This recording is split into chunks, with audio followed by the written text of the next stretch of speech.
pour financer ses besoins avec les questions économie, santé, sécurité, ainsi de suite. Donc, ces prélèvements, pour qu'ils soient optimaux, il faut que la gestion aussi se passe de la très bonne façon. Et là, ça amène à un autre problème dont on a longuement parlé, la question de la gouvernance. Gouvernance économique. On ne va pas faire la politique, le FMI ne fait pas la politique, donc nous allons parler de la gouvernance économique. Comment est-ce que les ressources sont allouées? Et là, il peut y avoir un certain nombre de problèmes qui se posent parce que on peut identifier des problèmes infrastructurels déjà, ou alors des problèmes de capacité. On sait que les pays de l'Afrique centrale ne sont pas au même niveau. Ce matin, on parlait des ressources humaines et on a vu que certains pays comme le Cameroun sont suffisamment mieux lotis en termes de formation, en termes de ressources humaines. On a vu une fois sur le groupe WhatsApp les statistiques des départs pour le Canada. Je crois que le Cameroun faisait partie du premier, n'est-ce pas? Le Cameroun il y avait 9600 visas offerts aux Camerounais pour le Canada. Donc, le Cameroun, c'est un pourvoyeur de ressources humaines. Donc, ça veut dire qu'il y a suffisamment de capacités. Même si après, il faut voir la question d'adéquation entre la formation et puis le marché de l'emploi. Donc, ça, c'est une autre problématique. Au-delà du problème des capacités, il faut maintenant que les institutions soient faites de sorte que elles contribuent à l'épanouissement ou alors à la création des richesses par le secteur privé, parce que on ne peut avoir des emplois et de la croissance que si le secteur privé est dans un cadre propice pour apporter cette réponse. Et donc, à côté de la question de gouvernance, on peut aussi voir la plupart des États d'Afrique centrale sont très, très ambitieux. On va voir que les États vont aller au-delà de leurs fonctions régaliennes pour embrasser le côté commercial. Les aéroports, les compagnies de téléphone, les raffineries de pétrole et autres, l'État veut entrer dans ce marché-là. On sait bien que l'État n'est pas un très bon gestionnaire. C'est clair que l'État n'est pas bon gestionnaire parce que les critères de désignation dans cette structure-là ne sont pas des critères objectifs. Quand je suis opérateur privé, quand je veux un CEO, j'ai mes critères pour le CEO. Mais la plupart du temps dans nos États, le décret confère la compétence. Donc, puisque j'ai le décret, alors c'est moi le CEO, c'est moi le directeur général, donc j'ai la compétence. Et du coup, on pense que ça, c'est des problèmes sur lesquels on peut travailler. À côté de la gouvernance, la question du climat des affaires. On en a longuement parlé, la Banque africaine de développement et notre aîné Emmanuel Nubisingakam. Le climat des affaires, ça c'est très très important. Comment est-ce que ça se met en place? Les questions de lutte contre la corruption. La corruption crée des effets d'éviction sur les ressources publiques. Et donc, si on ne règle pas le problème de la corruption, ça peut être assez compliqué. Après, on a les questions, on a d'autres fléaux tels que la lutte contre les blanchiments des capitaux, le financement du terrorisme. Vous savez tous que certains pays sont sur des listes grises de Gafi et autres institutions. Et ça a un impact sur le financement, sur l'accès au financement et sur la confiance des opérateurs. Maintenant, pour que le secteur privé puisse opérer, il y a un besoin de financement. Et quand on regarde sur le marché local ou régional, parce que certains pays sont dans une union régionale, on voit la question de la profondeur du marché financier. Si on regarde les indicateurs du marché financier, que ce soit les crédits, les dépôts, on va voir que dans la zone Afrique centrale plus grande, le taux d'accès, le taux de pénétration financière est très faible. En Maurice, crédit sur PIB, c'est plus de 100%. Mais quand on regarde nos États, les crédits ou alors les dépôts par rapport au PIB, on est sur 20-30%. Donc, il y a encore un besoin énorme de développer, de rendre profond le marché financier régional pour qu'il y ait des ressources disponibles pour financer l'économie. Et je vais peut-être finir par la question des statistiques. On a aussi besoin, et ça c'est une problématique pour nos institutions, quand vous allez chez le médecin, s'il ne fait pas un bon diagnostic, il est possible qu'il ne prescrive pas la bonne thérapie et après, ça devient le problème de l'institution. Donc la question de la disponibilité des statistiques fiables serait également une problématique sur laquelle il faut travailler et nous serons disponibles pour discuter lors de ce panel. Merci. D'accord, merci beaucoup, Monsieur Tchakoté. Nous relevons là plusieurs challenges que rencontrent la plupart des pays de l'Afrique centrale. On a cité tant de problèmes et ce que nous retenons, c'est que l'État ne peut pas tout faire, d'où l'intervention de la société civile qui joue un rôle très important de par sa diversité, sa créativité et surtout son ancrage local pour apporter la transformation économique. Alors, je vais me tourner vers Monsieur Cham pour qu'il nous dise un peu comment est-ce que, en quoi est-ce que la société civile, quel peut être son rôle à pouvoir redresser ces challenges que nous avons énumérés tout à l'heure? Good afternoon, dear participants, and I want to start and follow tradition like my previous colleagues to thank the foundation for organizing such an important engagement, playing rightfully the role of civil societies in emerging societies by creating the knowledge that citizens need to be able to engage in decision making. The opportunities are numerous for civil societies because civil societies have become very important non-state actors in decision-making process, because over the years they have been coming up as the voice of the voiceless, engaging in specific sectorial issues. I would like to take the case of a civil society organization which I very much admire the work they have done, Borderless Alliance in West Africa, in less than 18 hours. After engaging with stakeholders in the region, normally the two member states of the REC, Ghana and Burkina Faso, as well as the ECOWAS Secretariat. What did they do exactly? They were able to look at the policy instruments that were available in the region and the lack of implementation that was being expressed by state institutions. So they took up this challenge. They were founded in 2010. They took up this challenge to be able to fluidify trade in regional corridors in ECOWAS. They secured funding from USAID, that was their first funding, and then they did a stakeholder mapping. After that was done, the transporters, the shippers, the various institutions, they set up the Borderless Alliance, which became a platform just like yours, where they engage senior government officials, ECOWAS officials, as well as development partners to discuss this issue, set up subcommittees among themselves to monitor the implementation. And the reporting mechanism that was put in place is they set up information centers along the corridor from Tema to Ouagadougou, so that truck drivers who are applying the route, when they drive through, after being trained on the rules and regulations of ECOWAS and that of member states that complement the policy gap that is being given over to ECOWAS, they are doing a reporting system. And these information points are manned by staff of Borderless Alliance together with implementing agencies. So now they give a form for the driver to fill out, and after that they analyze the data, and then they engage the ministers as well as the ECOWAS Secretariat to tell them over a period of 2 weeks, we've collected data for 10,000 drivers, and 9,800 drivers are saying the same thing.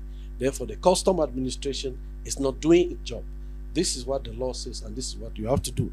And the results today are feasible, and it has actually succeeded first in food security in ECOWAS. You remember some of these countries are Sahel countries where agriculture is quite a challenge. It has been able to provide food security, cut down costs of products in countries which don't have access to the sea, Mali, Burkina Faso, and Niger, and be able to fast-track transportation across the corridor, thereby professionalizing the sector. This is just a case of what civil society can do. Another second case is that of Trade Law Center, which is a think tank like Nkafu Policy Institute based in Cape Town, where I've worked with them on supporting the African Union as well as the RECs in designing inclusive policies. What has TRALAC done? TRALAC has been able to do research, sound research, and made it public through restitution sessions, and also send copies of their research to international organizations to be able to understand what is taking place on the continent. Today, the African Continental Free Trade Area we're having, and when you look at SADC and SACO, which are one of the most performing regional economic communities, EAC, part of the important support that they receive in terms of capacity building, research findings were being done by TRALAC.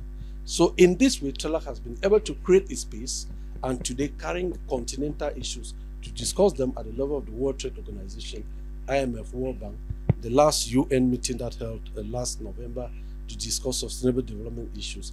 TRALAC was basically the most authorized voice, non-institutional, from Africa that was giving in ideas. So the issue of research, your research should be sound research that is based on data, It could be contested by government, but they say the truth is always the truth. Yes, you can delay it, but it will always surface in policy making spheres. So these are some of the issues that civil society organizations can address. Being sectorial, focus, don't be everywhere because you're a CEO, CSO, wherever they call CSO, you are there. No, take your lane, focus on it, do the research because the facts are there, and then present it in a way that policymakers are able to understand what is taking place. Just permit me land by taking a case of Cameroon and the region, Cameroon, Central Africa, and Chad. In 2019, we embarked on a similar scheme. They call it an interministerial committee because of what civil society organizations have been reporting on the Douala N'Djamena and Douala Bangui corridor, where back then we had about 75 control posts from the port of Douala to N'Djamena, about 1,200 kilometers. You have 75 control posts, gendarme, police, custom, mix, creating a corruption net of 75 billion per year. That is money that goes into private pockets. The presidency set up an interministerial committee to travel from Douala to N'Djamena and Douala to Bangui. But what happened is that when we are arriving this position, they call the others and tell them, please dismantle all these controls. There is a high-level delegation that is coming. And when we reach, we cannot say there are 75 control posts, but we have not sent. That was just maybe 2 weeks mission. But then government cannot keep mobilizing to come back. But civil societies can do that work on a permanent basis with our European Union partners who are very concerned on corridor management in Central Africa. CSOs can come in to track the progress by working with truck drivers along the corridor to solve this problem. From 2019 to now, the problem has remained because the facts are being displayed according to who presents himself in front of the authorities. So this is a gap, this is a niche, and these are the type of ground and real life experiences where civil society needs to bring these figures, put them in front of the authorities, and then do the monitoring and evaluation mechanism. Yeah, thank you, Mr. Bama. I was just curious and I wanted to just continue with you. You have cited some examples in West Africa, South Africa, and I was just asking myself, what about the Central Africa? Do we not have innovative policies? Yeah, at the level of Central Africa, I'll be very sorry to say this because I work on regional integration, which is my domain. Central Africa, that's ECAS, is the least integrated region on the continent out of the 8. Very sad. This transcends to be in the civil society or the institutions that are working. First, we've been playing over the issue of CEMAC ECAS, where we've talked about rationalization for quite a very long time, but the concrete results are not there. And at times, I tend to understand CEMAC. CEMAC is a monetary union. ECAS is a regional integration component with very minimal results. The countries are not communicating. From Brazzaville to Kinshasa, it can take you 10 minutes over the river, but there's no bridge. How do you explain that? There's no communication among ourselves. And that is why one of the key case of a country that is almost everywhere, like we always say, a woman is everywhere, it's not a serious woman. DRC belongs to 4 regional economic communities, and that's the highest in the continent. It belongs to ECAS, it belongs to SADC, it belongs to EAC, it belongs to COMESA. So which law do you implement in your country when you are in 4 regulatory blocks? What do you implement in your region? What are you looking for? So this is the picture of Central Africa. And don't be frightened. We understand the challenges of Central Africa as the civic space for civil societies to thrive. They are always afraid. You are funded by a foreign partner. At times, once your money comes in, they block it. These are some of the challenges which we understand that you face. But then, it doesn't shield you from doing the job. Keep doing the job by connecting the 11 member states of ECAS, by talking with the ECAS Commission, identify the challenges they are facing, which are many, but the regulatory framework exists, but now implementation is a problem. When you look at the regulatory framework, the 2019 revised Treaty of the Economic Community of Central Africa State is lofty, though there are a lot of best endeavor dispositions on it, but there are engaging dispositions that you can tap on that to be able to tell government that this is what you have to do. If civil society are not doing, we are bound to fail, and that is why ECAS is where it is as of today. Thank you. Good morning, everybody. Thank you so much for the information that we have, but I have a question, and you can go for all the panelists over here. What's the agenda behind all the suffering that we have over here in Central Africa. Because I used to say Central Africa is made up of royaumes. Ce sont les royaumes d'Afrique centrale. Il y a les rois en Afrique centrale, il y a notre manière de vivre, mais quel est l'agenda derrière tout ça? Parce que nous sommes des hommes, et ceux qui sont à la charge, à la tête, ce sont des hommes aussi. La société civile est faite des hommes. Les gouvernements et tout ça, ce sont des hommes. Et donc, quel est donc l'agenda qui est poussé? Parce que le monsieur, il a pris un très très bel exemple. Entre Brazza et Kinshasa, c'est 10 minutes. Mais il n'y a pas de pont. C'est quoi l'agenda en fait? J'aimerais bien qu'on essaye un peu de nous expliquer. Merci. Merci beaucoup, madame, pour votre question.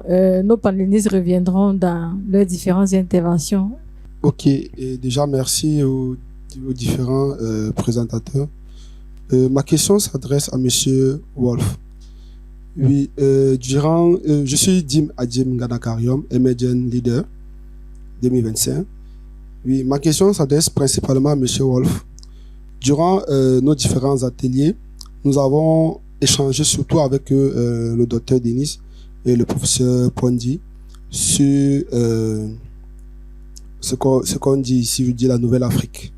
C'est-à-dire l'Afrique qui prend référence sur elle-même, sur ses leaders et ses principes. Vous avez parlé de financement international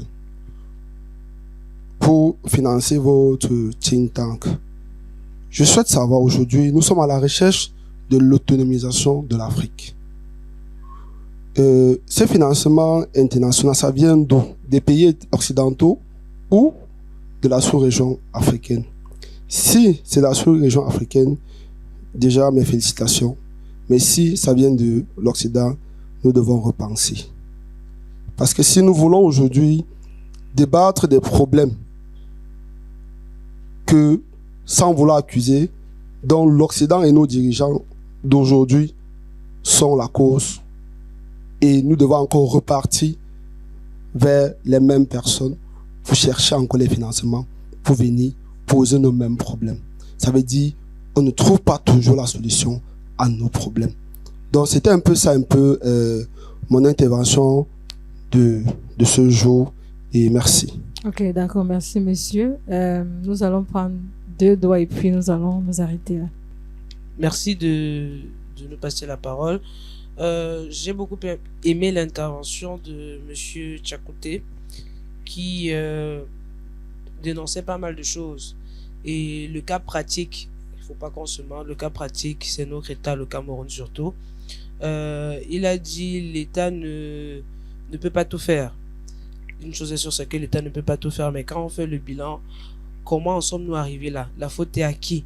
Est-ce que l'État reconnaît déjà principalement qu'il y a certains problèmes qui sont dus de leur manque de compétences? Parce que vous avez parlé tout à l'heure de l'inadéquation entre la formation et bien sûr l'emploi.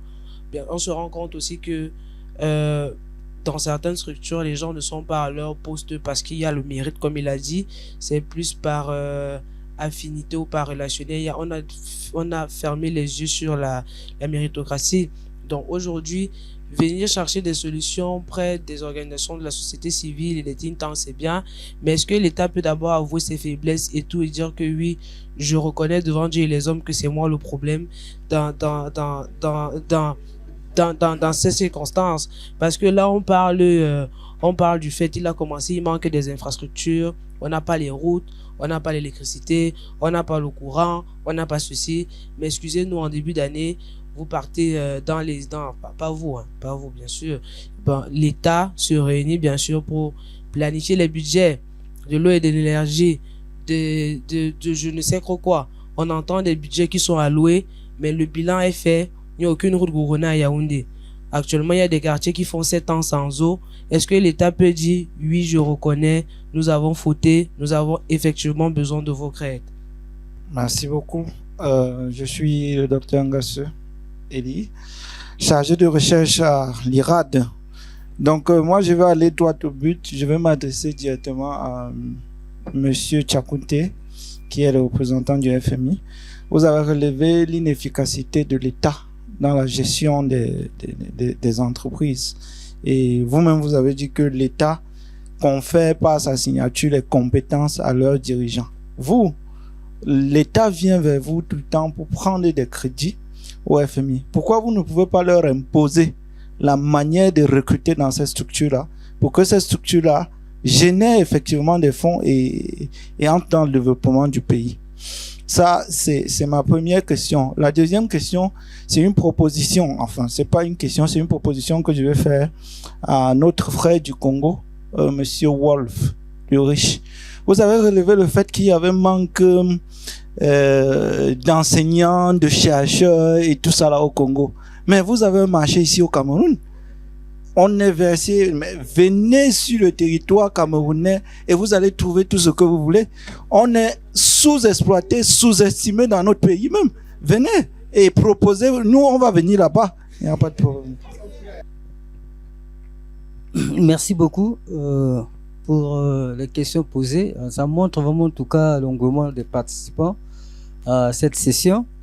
Je vais d'abord commencer à répondre à la question de la modératrice.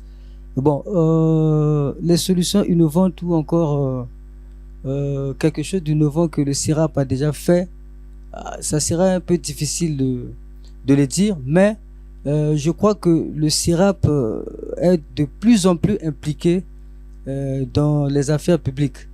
Même au niveau du FMI. Aujourd'hui, là, le CIRAP ne manque jamais à toutes les réunions de la revue du FMI. Parce que le FMI a changé un système. D'un côté, il fait des réunions avec les autorités publiques et en parallèle, il fait des réunions avec la société civile et afin de confronter les avis.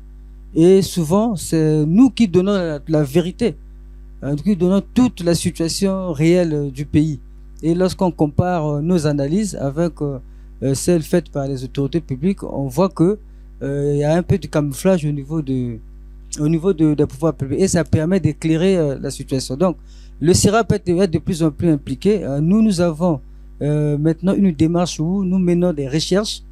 On mène des recherches sur les questions qui peuvent préoccuper les pouvoirs publics.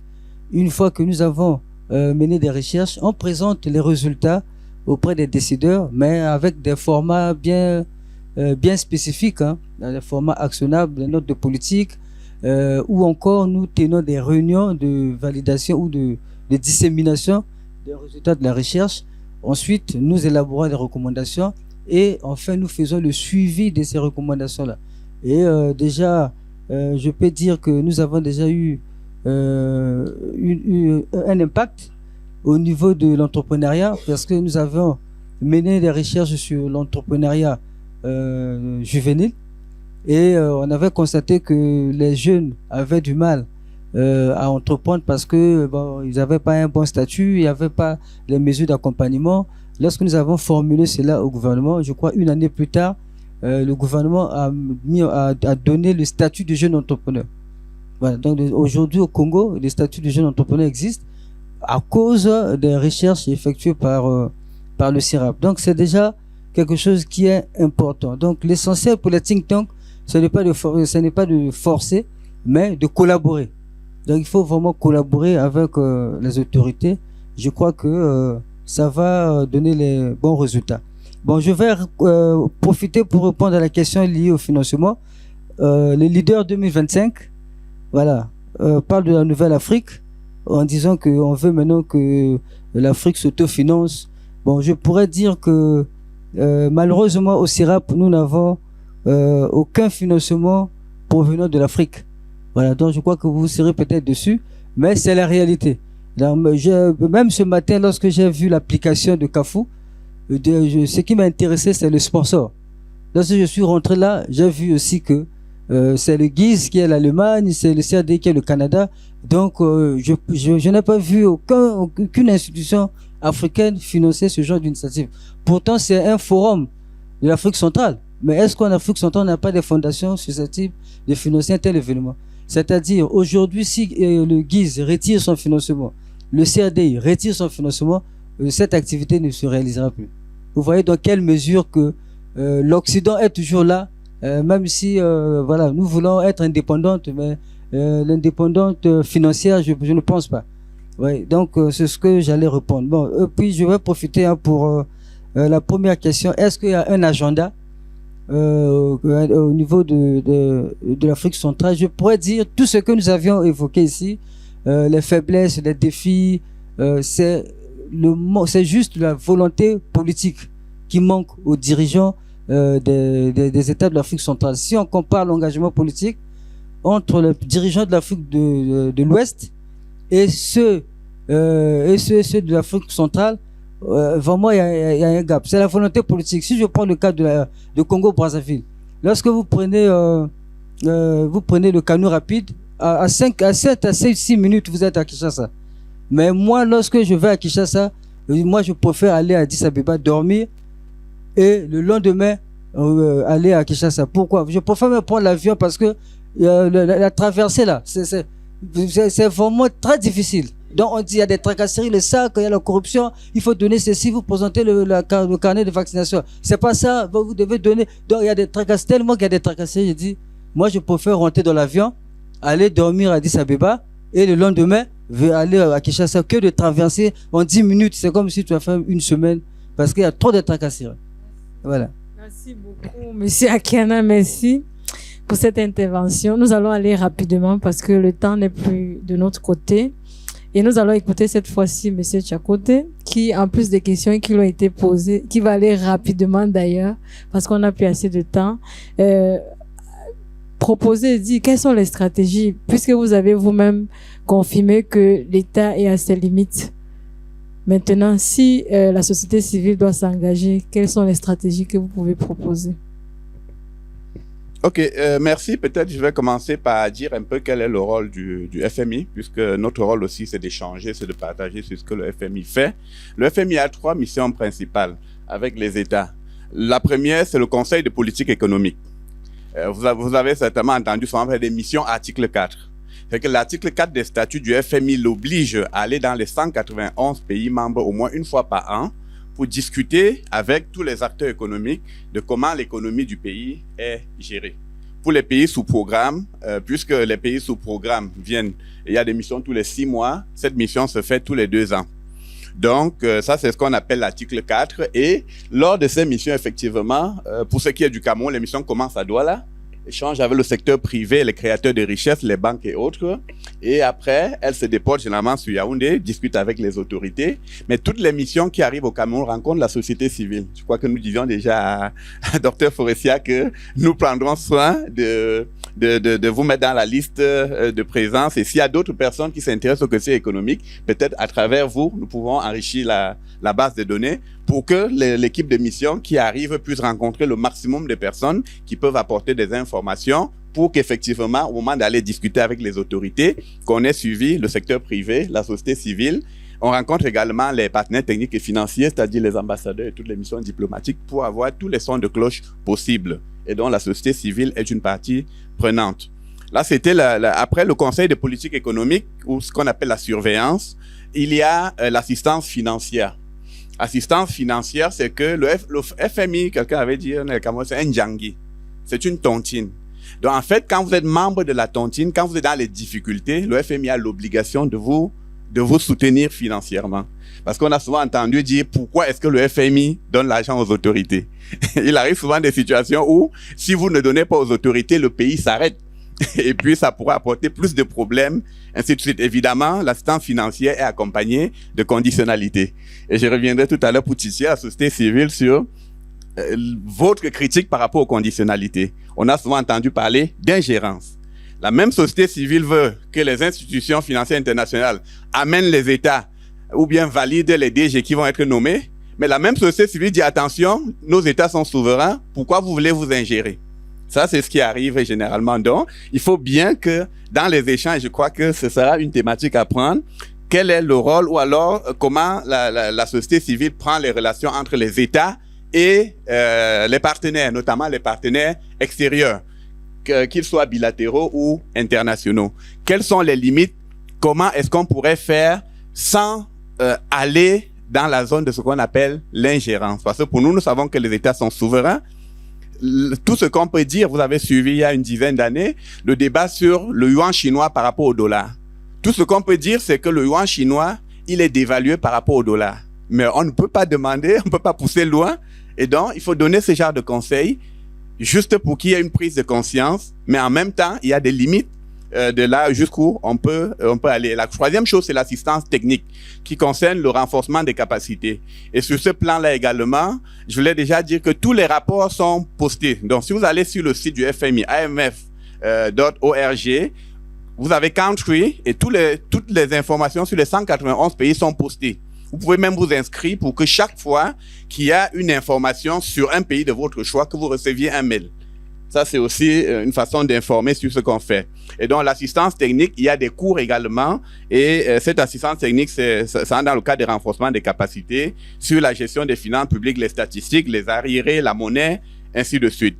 Ceci dit, le rôle et la taille de l'État, il faut aussi dire que le FMI est beaucoup plus dans ce qu'on appelle la stabilité du cadre macroéconomique. Voilà. Il faut que le cadre macroéconomique soit stable, parce que s'il n'est pas stable, si les États, le Trésor commence à faire des arriérés, par exemple, ça veut dire qu'il y a problème. Et s'il y a des arriérés, le secteur privé ne pourra pas opérer et ça pourra avoir un impact sur le secteur financier, notamment le système bancaire, en termes de créances non performantes et autres. Et donc, la taille de l'État, il y a d'autres institutions. Je crois qu'une étude de la Banque mondiale a montré que la taille de l'administration publique est généralement autour de 1% de la population. Ça veut dire que normalement, pour un pays à 30 millions, on s'attendrait à ce que la fonction publique soit autour de 300 000. Il y a des indicateurs comme ça qui sont analysés et qui permettent de voir comment les États peuvent fonctionner. Après, maintenant, la grosse problématique, c'est quelle est la soutenabilité de la masse salariale. Donc, en fait, le fonds fait beaucoup plus un travail de cadrage macro global. Nous restons en tant que FMI, on reste macro. Sur le budget, ce n'est pas l'institution qui va choisir quelle route ou quel pont il faut construire. Ça, c'est la souveraineté des États, effectivement. On peut pas s'attendre à ce que le FMI demande qu'il y ait, je ne sais pas, un pont, je ne sais pas, sur le Vouri au lieu d'un pont sur la Dibamba. Ça, c'est pas le rôle du FMI. Nous discutons des grands équilibres macroéconomiques, généralement, ce qu'on appelle le solde budgétaire. On regarde le budget de l'État. Quelle est votre capacité à financer votre budget, à financer votre économie et quels sont vos besoins? Et il y a des instruments qui permettent de savoir si cette politique est soutenable ou pas.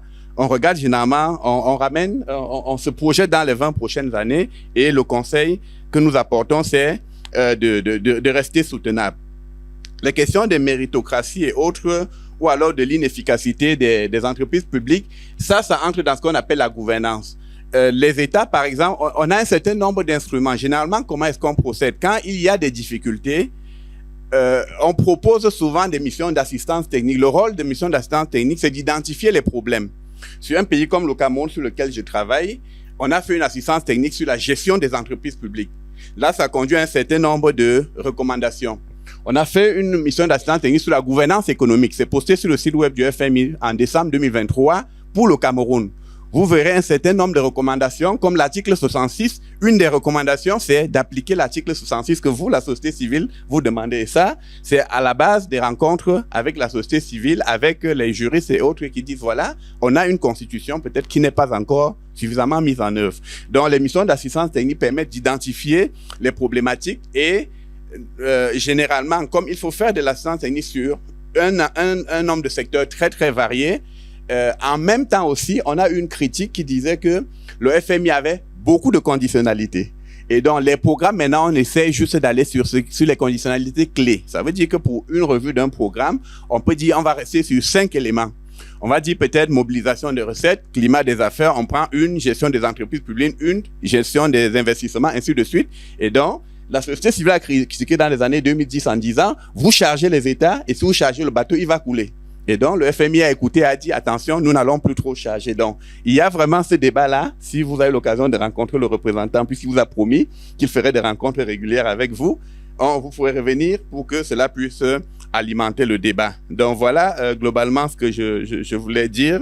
Et peut-être m'arrêter là s'il y a d'autres préoccupations. Et je voulais en même temps dire que il y a un programme d'échange avec la société civile lors des assemblées, comme monsieur la Banque mondiale a dit en journée.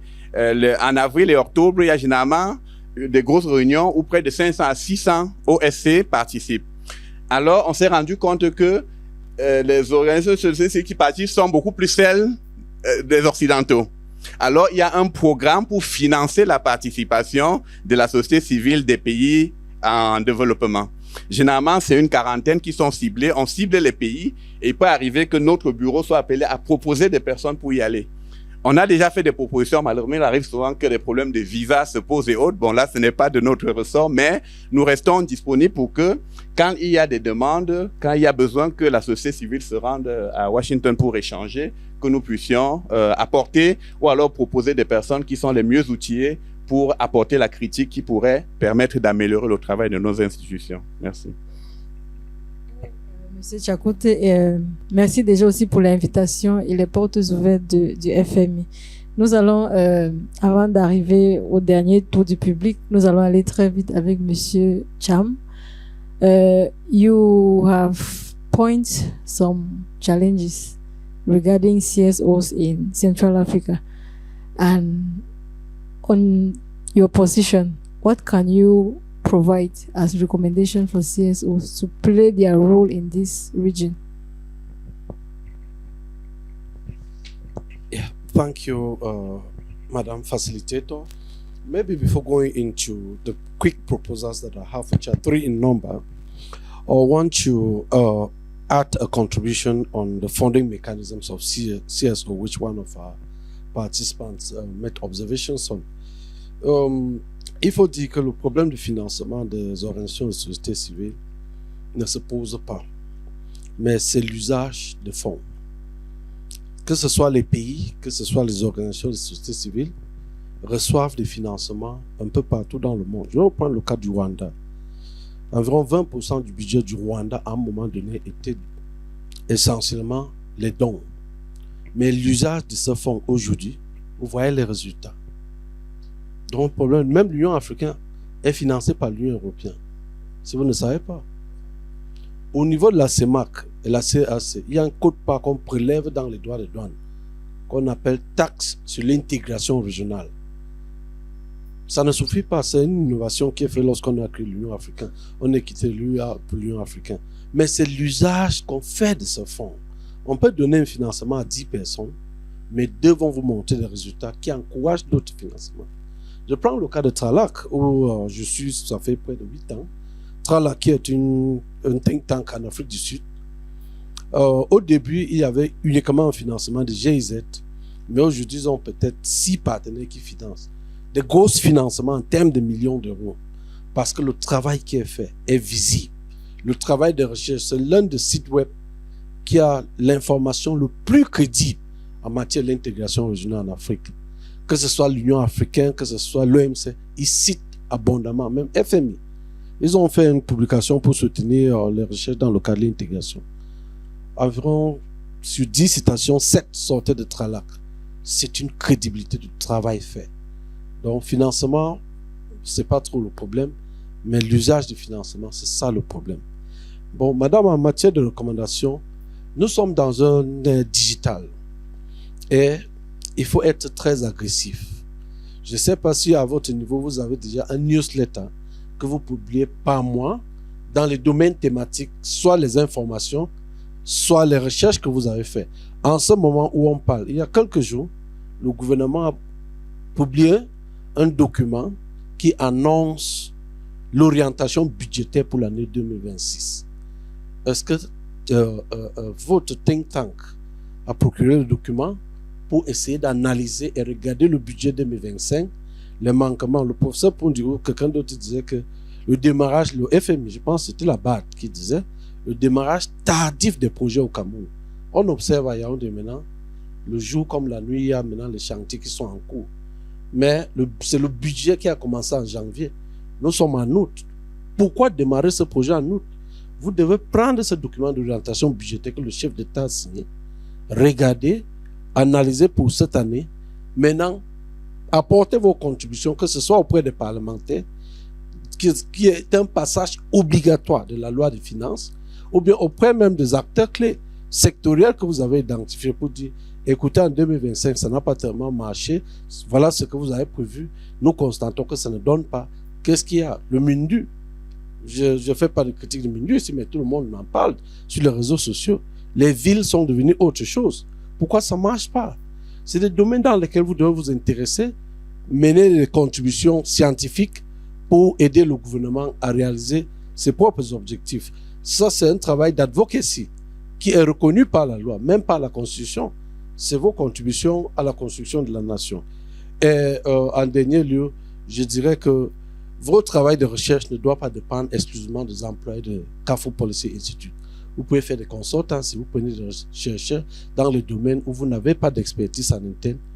Vous leur demandez de vous faire un travail sur 3 mois et que vous publiez sur le bannière de Carrefour Policy Institute. J'ai fait des recherches pour la Commission économique des Nations Unies, mais ce n'est pas mon nom qui est là, ce sont eux qui ont publié parce que j'ai été payé pour ça.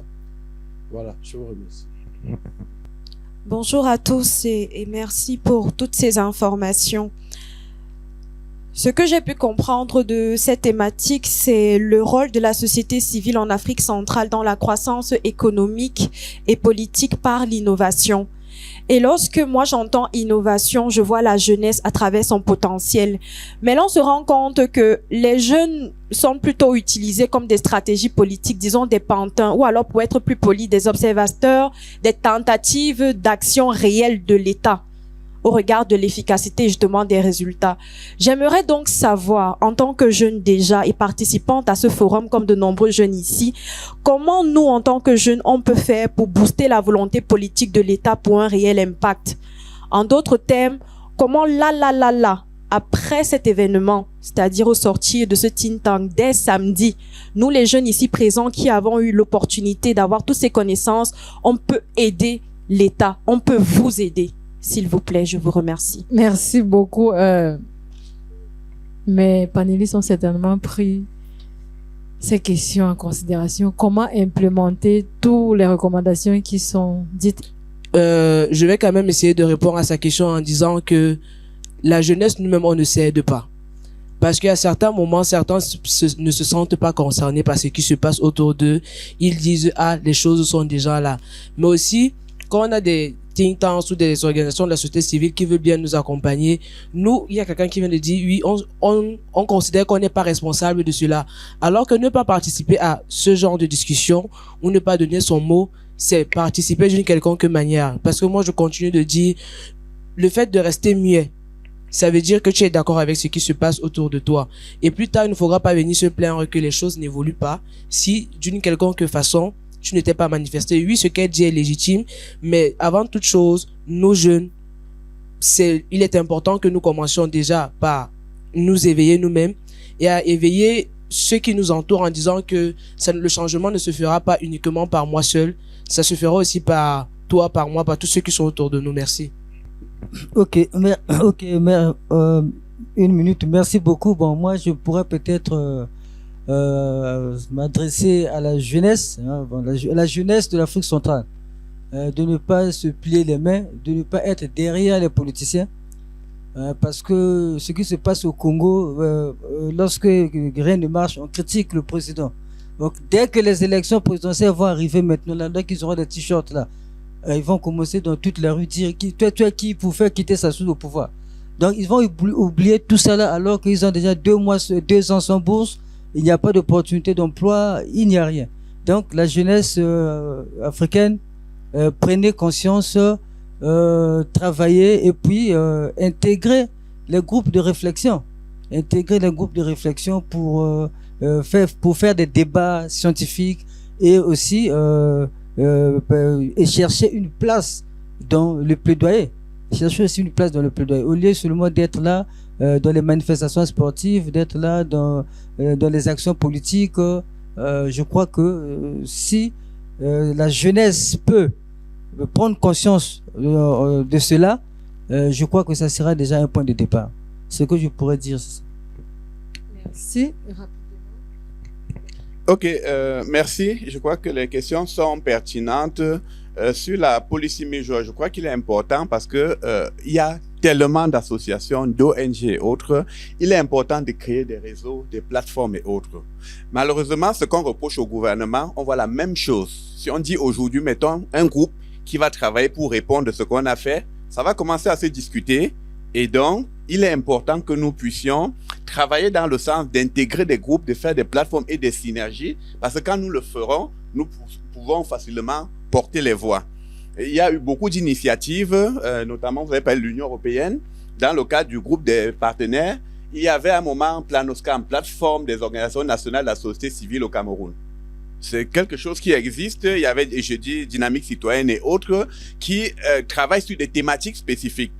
De sorte que nous, par exemple, quand nous avons besoin d'avoir de la société civile qui discute des questions économie et finances, qu'on ne se casse pas la tête, nous voulons savoir à quel groupe on s'adresse, qui peut nous recommander 2 ou 3 personnes de la société civile qui vont venir et qui vont apporter une bonne contribution. Pas qui vont chercher à avoir le visa, mais qui vont apporter une contribution aux travaux que nous faisons. Donc, il est important, c'était la première chose. La deuxième, c'est ce qu'on appelle le contrôle citoyen. Il faut que nous soyons à l'écoute, que nous regardions et que nous lisions les intentions du gouvernement. Depuis un certain temps, on parle de décentralisation. Ça veut dire, voilà, le gouvernement s'est rendu compte que tout ne peut pas se décider à Yaoundé. Alors, on décentralise. Il y a les comités régionaux, les conseils régionaux et autres. Il y a les mairies. Il est important que nous, la jeunesse, ou alors que la jeunesse puisse s'impliquer à travers les collectivités territoriales décentralisées.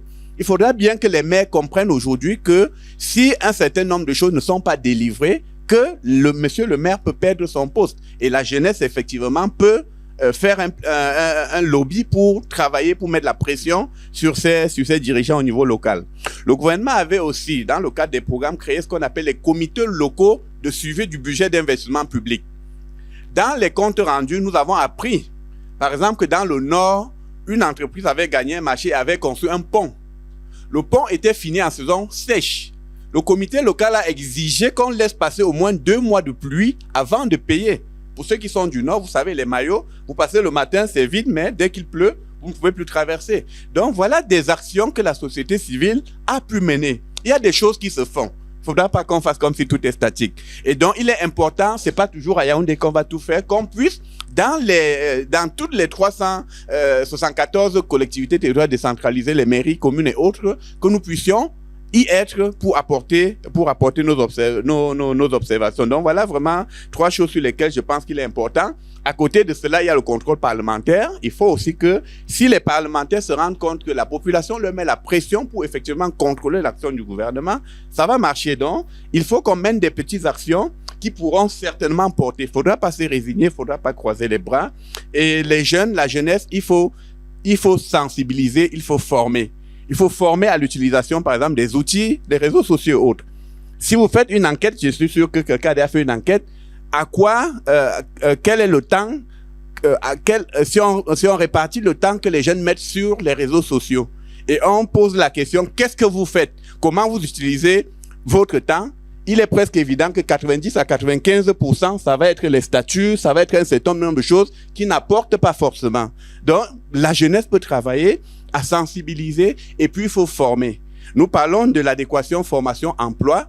Il faudra bien que nous comprenions que si nous sommes au secondaire et que nous pensons faire psychologie, anthropologie et autres, que nous comprenions que le stock de personnes dans ces domaines est déjà tellement élevé que nous sommes en train d'aller carrément vers une porte qui ne va nous conduire nulle part.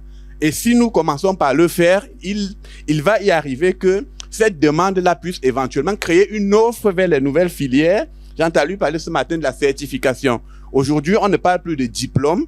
Le diplôme, on le met de côté. Maintenant, on fait que des certifications. C'est avec ça qu'on obtient le travail. Donc, il est important que les associations de jeunes puissent travailler sur ces différents aspects pour permettre d'aller. J'ai pas voulu parler des solutions de gouvernance parce que c'est l'État. L'État n'est pas ici. On a la société civile et je voulais vraiment m'adresser à la société civile pour que nous prenions conscience de ce que nous pouvons faire et de quelle façon nous pouvons impacter l'action gouvernementale qui doit être à notre profit in fine. Merci.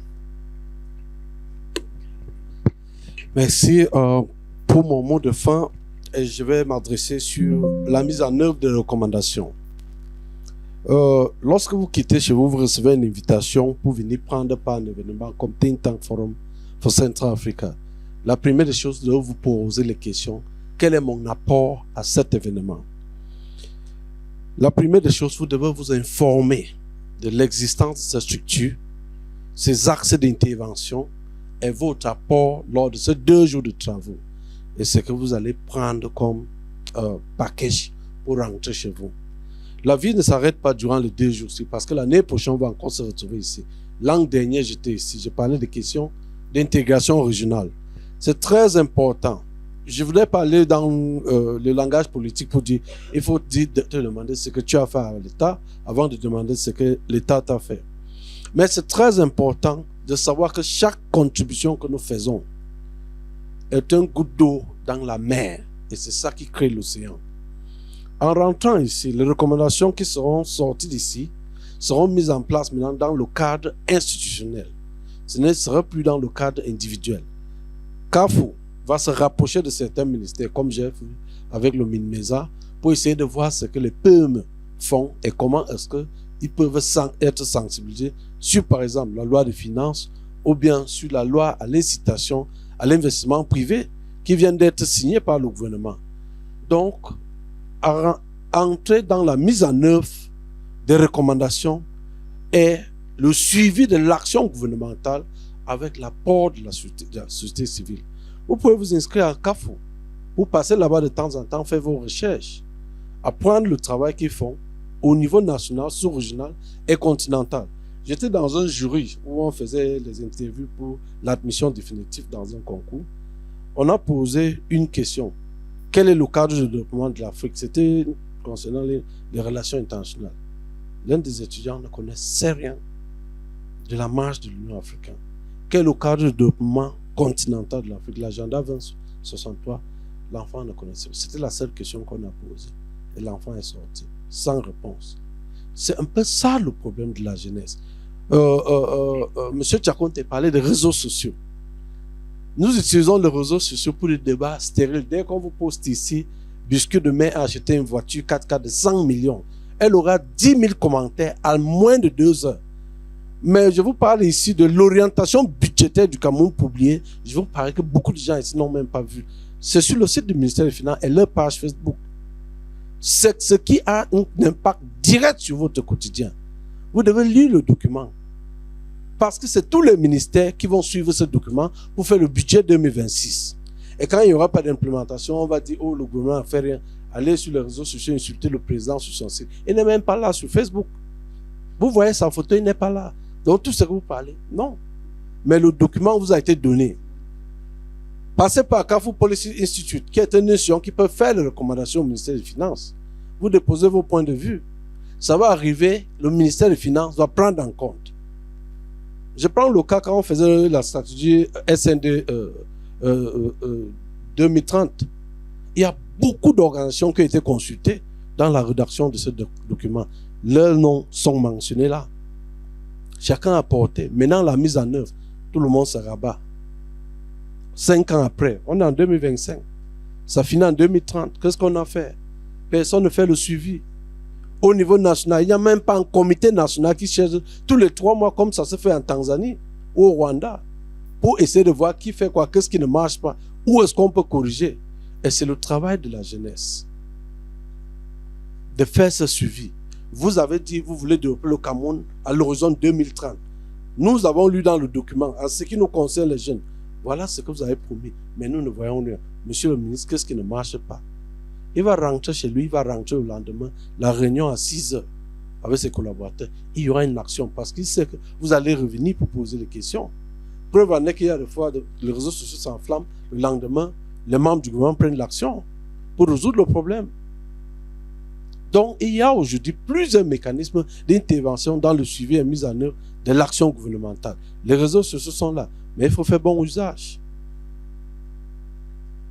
Je vous remercie. C'est sur cette note que nous allons clôturer ce panel de discussion et je veux remercier le panel que vous avez été, mes panélistes, M. Cham, M. Tchakonte et M. Akiana. Merci beaucoup.